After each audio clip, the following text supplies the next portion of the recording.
네, 안녕하세요. 독서 모임 천독 3일차입니다.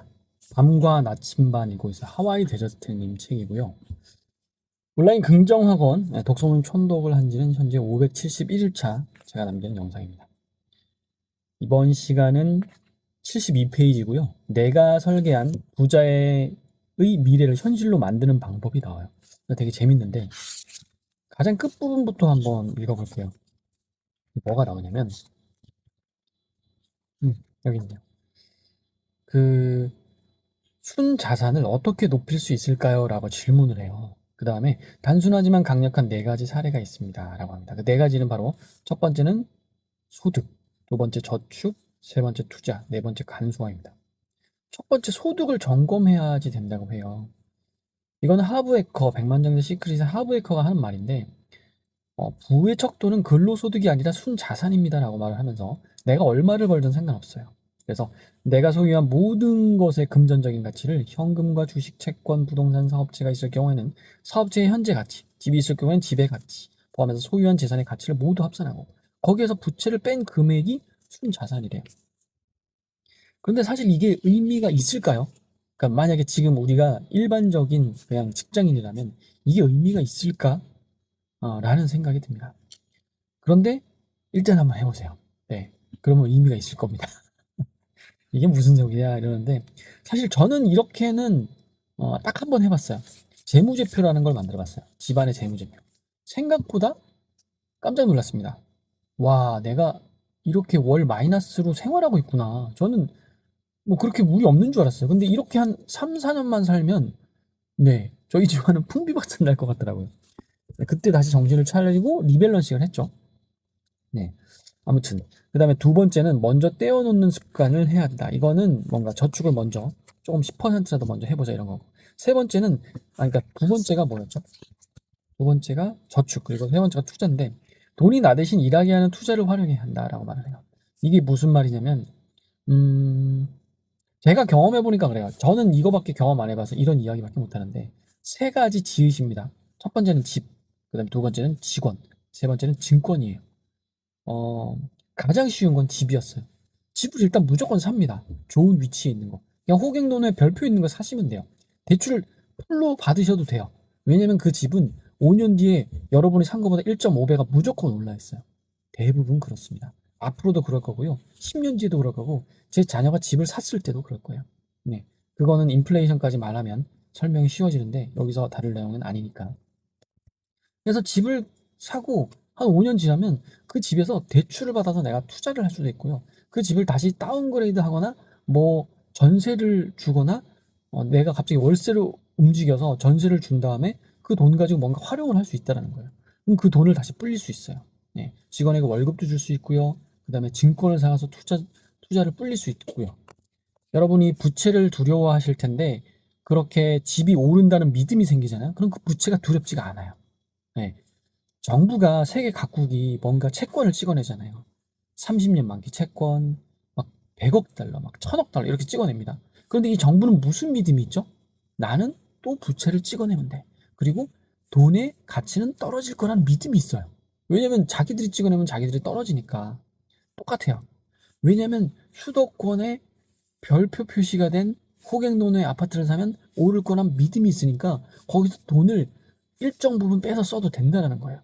예, 실제 그걸 저는 계속 경험하고 있고 그래서 그렇게 하는 게 가장 쉽다. 그리고 증권은 좀 위험해요. 증권은 샀다가 파란불이 되면 내가 팔고 싶은데 직원도 이것도 좀 어렵습니다. 이것도 직원을 관리해야지 되기 때문에 그런데 집이 가장 쉬워요. 묵혀두면 알아서 오른다. 네. 뭐 더 이야기 안 하겠습니다. 중요한 것은 에너지를 집중하고 나머지는 과감히 덜어내는 거죠. 네 번째인데요. 우선순위 힘을 빌리는 간소화를 해야지 된대요. 이 간소화의 가장 중요한 질문은 저는 이거 같아요. 이 책에도 나오는데 스스로 내가 이걸 진짜 원하는가? 질문을 한번 해보라는 거예요. 저는 이런 질문을 항상 해요. 이게 진짜 내가 원하는 삶인가? 네. 그러면 간소화가 됩니다. 그 다음에 저의 비법 다시 세 가지가 아까 여기다 적어놨는데 내가 설계한 부자의 미래를 현실로 만드는 방법에서 여기 이런 이야기가 나와요. 하브에커도 바로 이 점을 강조합니다. 당신의 순자산을 잔돈 단위까지 정확히 파악하라. 글쎄요, 저는 이거 안 하셔도 됩니다. 저는 더 중요한 거부터 시작하셨으면 좋겠어요. 그리고 또 이렇게 말을 합니다. 이 연습이 경제적인 인생을 바꾸는 첫걸음이다. 자, 이런 말이 나오면 일단 무조건 해보세요. 근데 저는 이거보다도 이거 한번 해보세요. 아, 이거 그 전에. 부자가 되고 싶다고 말하면서 정작 이런 말을 자주 하시나요? 제가 원래 좀 숫자에 약해서 이러면서 돈 계산 안 한다는 거죠. 내 자산 파악 안 한다는 거죠. 그냥 이따 해보시고 세금이나 돈 관리 같은 건 복잡해서 생각하기도 싫어요. 그렇죠. 돈 지출하는 것도 그런데 세금을 왜 먼저 생각해야 돼? 한 번만 딱 해보면 돼요. 세금은. 과연 돈을 벌면 무슨 세금을 내지? 아니면 이런 거 있잖아요. 내가 직장인인데 원천징수로, 그러니까 연말정산에 얼마를 내는 거지? 이거 절약하려면 뭐 해야 되지? 개인연금을 왜 들여야 되지? 이런 거야. 딱 한 번만 영상 보시면 되거든요. 검색해서. 자, 근데 제가 터득한 노하우 세 가지를 알려드릴게요. 이거를 가장 첫 번째 좀 놓고 싶은데. 아, 그럼 잠깐 끊고 이거를 첫 번째 할게요. 그 다음에 이야기를 할게요. 네, 안녕하세요. 이게 첫 번째가 아니라 제가 이 이야기를 하려고 이걸 첫 번째로 넘겨왔습니다. 자, 여러분. 지금부터 제가 하는 세 가지 노하우, 제가 경제적 자유로 넘어갈 수 있었던 이유, 세 가지를 한번 말씀드려볼게요. 이 세 가지는 정말 중요해요. 근데 첫 번째가 옷입니다. 자, 두 번째가 커피예요. 세 번째가 술입니다. 이게 뭘까요? 자, 보세요. 제가 잠깐 계산을 했는데, 자, 스타벅스 하루 한 잔 마시면 5,000원이고 주 5일이면 뭐 어마어마하겠죠. 그리고 주말에 가족과 같이 커피숍을 가요. 뭐 베이커리 카페라도 갑니다. 그럼 한 명씩 한 잔씩 먹어야 되면 저희 4인 가족이라서 5,000원씩 들고 2만 원이에요. 주에 한 번만 간다고 쳐도 상당한데 그러면 4만 5천 원이 들어요. 제 총 일주일에. 그리고 술을 제가 마실 때가 있었는데 캔 맥주 하나 2,000원, 안주 2,000원. 뭐 대충 좀 더 먹으면 5, 6천 원이죠. 그럼 이렇게 하면 주당 한 3회 정도 마시면 15,000원입니다. 옷은요 한 달에 한 5만 원 정도짜리 10만 원 정도 쓴다고 치죠, 평균으로. 이렇게 계산했을 때 얼마냐면요. 1년이면 커피 값은 234만 원이에요. 술 비용은 78만 원이고, 그리고 옷 비용은 120만 원이에요. 전부 합치면 이 지출은 한 300에서 400이 됩니다. 아, 대단하죠? 자, 3, 400이 저는 세이브가 된 사람이에요. 왜냐면 커피는 그냥 회사 커피만 마시죠. 공짜니까. 그리고 옷은 제가, 바지 4벌을 샀어요. 똑같은 거. 그리고 상의 옷은 홈플러스, 요즘 많이 하는 홈플러스에서 한 여러 장을 샀어요. 한 5장? 그것도 다 비슷해요. 그 다음에 그걸 그냥 돌려 입어요. 당연히 그냥 이런 거는, 입는 옷 입고 안 사니까 거의. 제가 이게 너무 떨어질 것 같은 옷을 입으면 어머님이 사주세요. 차마 못 보겠다고. 근데 저는 이게 괜찮거든요. 그러면 저는 옷 비용이 거의 안 됩니다. 1년에 한 5만 원도 안 들어요. 그러니까 한 달에 쓸 돈을 1년에 쓰는 거죠. 자, 두 번째, 술입니다. 술을 그냥 끊었어요. 그러니까 이 돈도 안 들어요. 옷, 커피, 술 끊으니까 3, 400이 올라간 거예요. 그런데 이렇게 끊으면 뭐가 좋냐면 여기에 지출되느라 쓰는 시간 있죠. 커피 먹는 시간, 술 먹는 시간, 옷 사는 시간. 이게 세이브가 돼요. 더 놀라운 게 이거라는 거예요. 1년 동안 세이브되는 돈이 아니라 1년 동안 세이브되는 여기 나온, 이 뒤에 나오지만 이 뭐죠? 이 집중하는 말이 나와요. 네. 감소화시켜라 이런 말이 나와 뒤에. 이게 집중이 된다는 거예요. 그럼 이 시간 동안 뭐 하죠? 유튜브 보나요? 물론 봅니다. 넷플릭스 보나요? 물론 봅니다. 하지만 어느 정도 보고 제가 집중할 것에 집중한다는 거죠. 하다못해 제 사업장을 일굴 어떤 뭐 네이버 리뷰를 하나 더 쓴다든가 아니면 뭐 고객의 전화번호를 잘 봐가지고 이분 잘 있나 뭐 문자를 하나 더 돌린다든가 이런 작업을 한다는 거예요.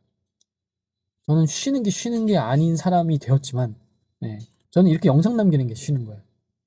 신기하지 않나요?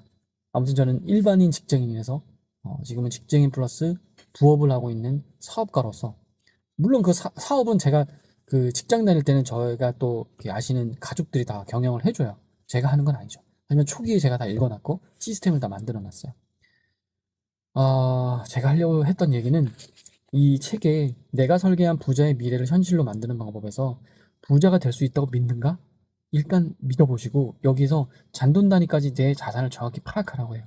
이것도 해보시고 그리고 여러분들 할 수 있으면 옷도 간소화해서 입으시고 커피도 한번 줄여보시고 술도 한번 끊어보시고 여러분들의 지출을 하는 걸 줄여보면 내가 뭐 때문에 사는 거지? 이런 생각이 들게 되거든요. 근데 그 시간에 어떤 부업을 하거나 사업을 하면 그걸 이 악물고 할 수 있다라는 거예요. 그리고 그게 생활이 되고. 오늘은 좀 이런 이야기를 마쳤는데 긴 이야기도 긴데 그냥 10분짜리 다 올려버리죠. 여기다가 긍정학원을 넣겠습니다. 나는 1000명의 사람들과 함께 눈이 오는 겨울날에도 아주 행복하게 독서만 하고